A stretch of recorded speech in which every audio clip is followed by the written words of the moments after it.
What's up, puppy people? My name is Lexia and welcome back to my channel. So for today's video, we're going to be going over my newest little friend that I have. I've had him for about over a month now and I've been so excited to show him to you guys. I just, as usual, wanted to wait before introducing him to everyone to make sure that he got acclimated to his new surroundings well, and also to make sure that there were no major issues with him. There were some things that have gone wrong since I've gotten him. They were evaluated by a vet though, and I'm going to go over them later on in this video after I introduce him to you guys. So now that we've covered that, if you are interested in the video, please keep watching.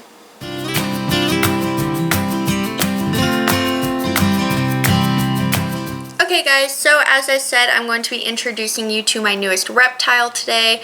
I love him so much. I've had him for well over a month now. I got him on May 23rd. He is absolutely adorable and he is so far doing really well. We did have to take him to the vet, which I will explain in a little bit, due to a problem that happened and was formed at his facility where he was breeded. So yeah, that we dealt with though, and he's doing all better, and other than that he really has no issues and seems to be doing well. So if you guys are ready, I'm now going to introduce to you Boomy! Boomy is my Northern Australian blue-tongued skink. I'm gonna kind of put him up here so you can see him. He is absolutely adorable. I love him so much, and he is, I love him so much. He is, according to the place I got him, around a year old. He was said to be around 10 or 11 months whenever I got him. So I'm going to go ahead and assume he's around a year. He's about the correct size. And blue-tongued skinks are incredibly hard to sex. So not exactly sure if he's a male, but we went ahead and decided to go with male. And when I took him to the vet, she said he was displaying signs that look like a male. For example, he has a rather large head. So we are going to just say he's a boy because he's handsome. Look how handsome. He's doing a lot of tongue movement, aren't you?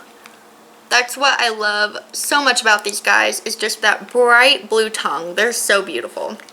And then not only is he a North Australian or a Northern blue tongue, but he also, let me show them your colors here, is a sunset, which is one of the more expensive morphs.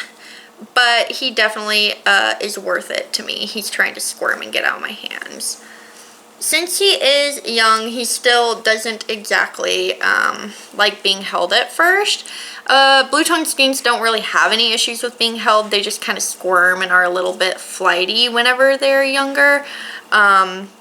He used to hiss whenever I first got him, but since then the hissing, as you can hear, has gone away, and he's just more curious than anything else. So yes, this is Boomy.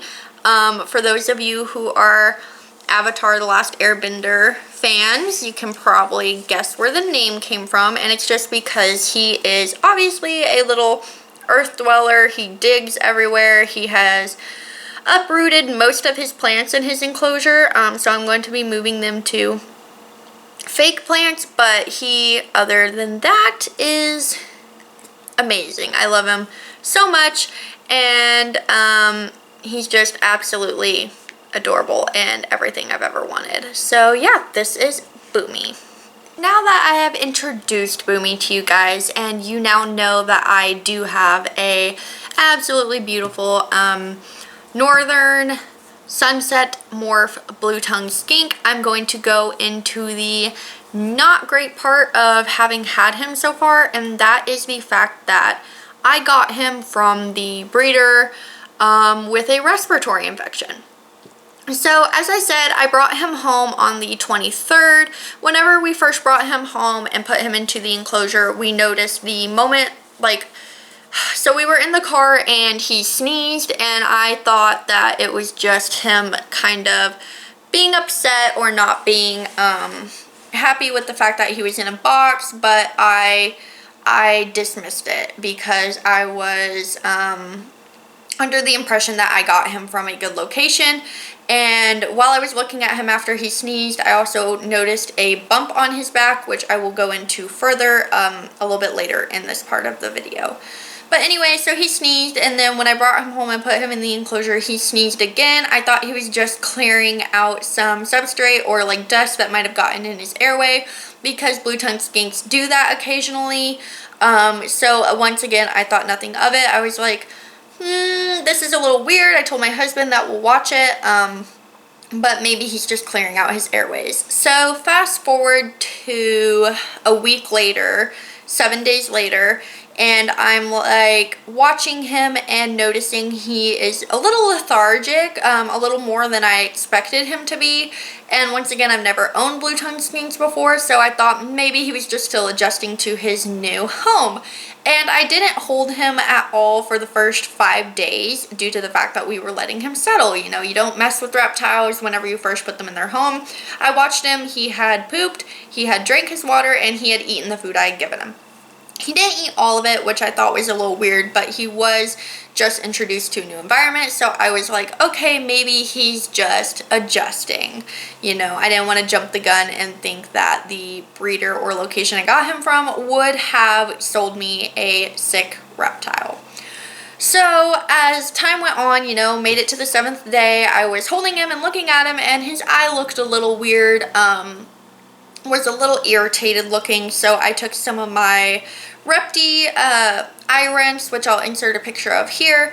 I used that and just kind of sprayed it away, used a paper towel with that on it, kind of wiped away the eye, and then the irritation or swollenness of the eye went away immediately. So I thought maybe he just had poked it accidentally on some of the cypress mulch or something like that, you know. I didn't think too much of it. So the 7th, I pointed out to my husband. I said, hey, this isn't normal. We should watch this. We need to make sure he's okay tomorrow and just kind of see what we can do. Anyway, I wake up the 8th, and his other eye is also irritated and swollen. And I'm like, okay, this isn't normal. We need to call a vet. So I looked around, and I was going to take him to the vet anyway, just to do a kind of you know, check up to make sure he was fine whenever I first brought him home, things like that. So I already had a vet appointment set and in mind, but we went ahead and moved it, and I took him to the vet on the 10th. And, you know, I showed her the pictures of his eyes. His eyes weren't as bad on the 10th because I did keep doing the rinse, and I did that 3 times a day for the 8th and the 9th, and his eyes were doing a lot better. But he started having bubbles form in his mouth, and I was like, hey, here's the situation. He was sneezing the day I brought him home. I kind of dismissed it. He hasn't really been sneezing as much, but he does have a little bit of mouth bubbles. Here's what's going on with his eyes. I explained my setup. I showed her pictures of the setup. I showed her pictures of the temperature gauge on the hot side and the cold side. I showed her everything pretty much to be like, is this me? Did I do this wrong? I've had him for 10 days now. Please, like, let me know what I'm doing wrong. And she told me my setup was correct. Everything I was doing was correct. And that I might have actually been keeping his respiratory infection at bay with the higher temperatures. Because I did also explain that the enclosure he was in at the place I got him from was a very small enclosure. It was just kind of like a show enclosure, I guess. It was 2 feet deep and I think 2 feet across. So it was like one of the ones I have up here. And the one he's in now is a 4 foot by 2 foot deep and 4 foot long, 2 foot deep enclosure, which is what they're supposed to be in. So he was in a very small enclosure. He had one lamp in there. And I don't think it was very warm because I could put, like, whenever she reached in to get him, I, like, put my hand in there to touch his head, and it wasn't very warm. So I explained what their setup looked like, and I wish I'd taken a picture because it was also a little bit dirty. And you know, I didn't think anything of it because all the other enclosures in the place looked fine. His was just a little dirty. He was the last blue tongue skink they had available. Like I said, he was around a year old, so it was like, or he was around 10 to 11 months. Now he's around a year old. So it was like probably their last one they had, and unfortunately he wasn't getting the treatment he needed. He was in too small of an enclosure, and just now that I think back on it, I probably should have taken that as a warning sign and maybe not purchased him. But he was so cute, and I had the enclosure ready to go, and I was pumped and ready for it. So I got him, and unfortunately the vet thinks that he had the respiratory infection when I got him, which is why he was sneezing. But the fact that I had, you know, the correct setup, temperatures and stuff, I just kind of kept it at bay from getting worse on the warmer side, because I know you can kind of prevent respiratory infections from getting worse by increasing temperatures in the enclosures, things like that. So she thinks I unintentionally prolonged it from getting worse, but he still had one. So eventually it did, you know, come to head, and I had to take him to the vet, which was no problem. I didn't mind. I did go as an emergency visit, so it was a little bit more. But we got the antibiotics for him, and anyone who has done antibiotics for reptiles or respiratory infection antibiotics knows that, I don't know if it's the same for all reptiles, but most of the time it is in multiple doses. So he had 10 doses that had to be 3 days apart, so it was 30 days worth of injections I was giving him, and he just had his last injection yesterday, so he is all better now. As you saw, he wasn't really showing any signs. He did have his tongue flicking out a lot, and I think that's just because he was trying to get away, also explore his surroundings, and yeah, so. But as you saw, there were no problems with his eyes. He did have dirt on his head. He always has dirt on his head. I'm going to insert some cute photos here in a second of when he was wearing dirt as a hat. So yeah, he's really cute. I love him a lot, and unfortunately I did have the respiratory infection issue whenever I first got him, but we immediately got it taken care of, and he is doing so much better in that aspect. Now the other thing I want to talk about that I didn't notice whenever I saw him there, and keep in mind we went there and I put down a $500 deposit for him a week before I got him. So we went there and we're browsing, and you know, I really have been wanting one. That's the entire reason I made the enclosure in the bottom. Like, I was set that I wanted a blue tongue skink, specifically a northern. And I know those are harder to find than Indonesians, but that is what I wanted. So we were looking, and they had one left, and I saw his head and the front half of his body, and I said I wanted him. And especially since he was a sunset, as you saw, his coloration is so beautiful. He's very vibrantly orange on the sides, and he's gorgeous. So I put down the deposit, said I still want his enclosure to acclimate for a week. Like, we had just done it. I wanted it to kind of sit for a week and them to hold him, and I asked if that was okay, just to make sure everything was right and I could maintain the proper temperatures, humidity, things like that I needed for the enclosure. They said sure, put down the deposit, and went back a week later. And when I went back and got him, everything was fine. They did a mite wipe down. I paid the rest of it. They kind of did a little look over of him, they said. I didn't see them do the look over. I just know they took him out, did a mite wipe down just to make sure there were no mites or anything. And then they put him in a box for me. Anyway, we're driving home. I opened the box. Like I said, he was sneezing, and I noticed a bump on his back. Flash forward to the vet visit, I point out the bump, and she pressed on it.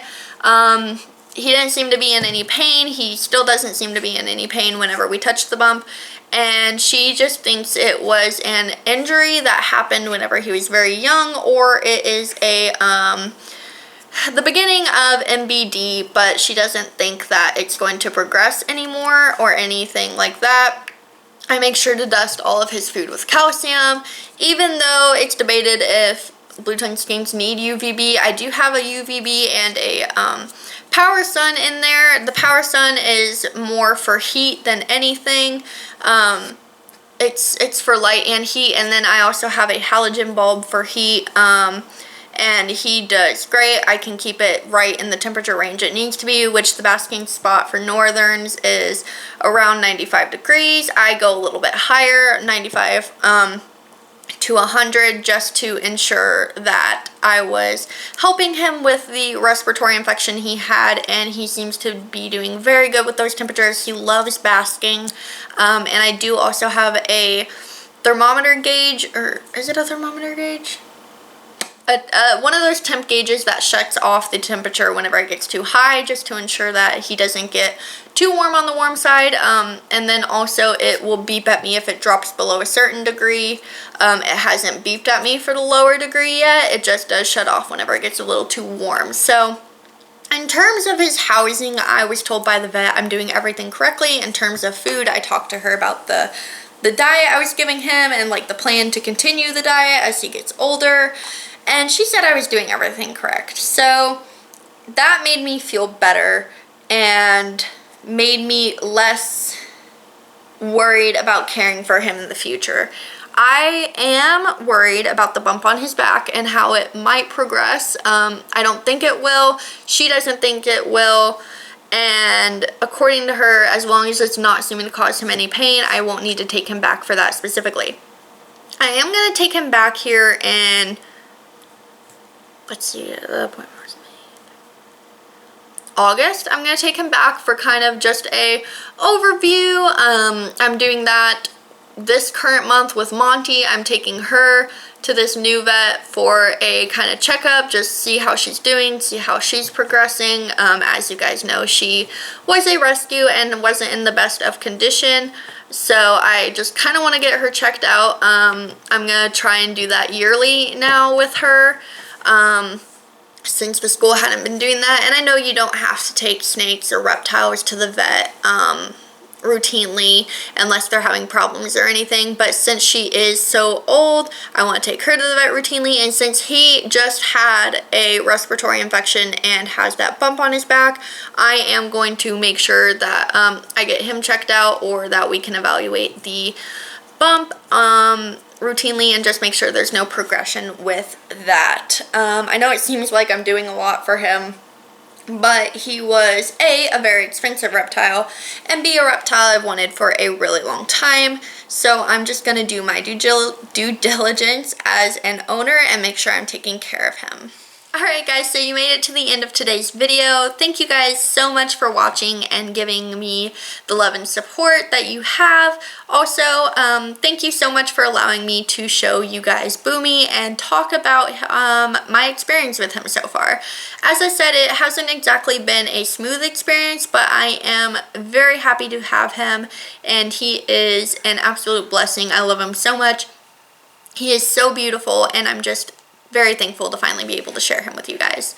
If you are interested in more videos about Boomy to come, about Boomy's enclosure, because I will be adding more fake plants due to the fact he tore up all of his real plants. And if you're just interested in possible care guides in the future about Northern Australian skinks, as well as my other reptiles / amphibians, please make sure to subscribe and stay tuned on this channel. Also, my Instagram and Twitter will be linked below. It is specifically a pet Twitter where I will be doing video updates as well as animal updates. If you don't have a Twitter though, that's fine. Everything will be on the Instagram channel. Everything will be on my Instagram page, my pet page specifically. I'm currently not going to be accepting subscribers onto my personal page due to something that happened a little bit ago, but we will see what happens in the future. For the time being, as I said though, my pet Instagram will be linked down below. Thank you all again for the love and support. I can't wait to show you more Boomy as well as everyone else in our little pet family. So yes, just thank you so much, and I can't wait to see you next time. Bye!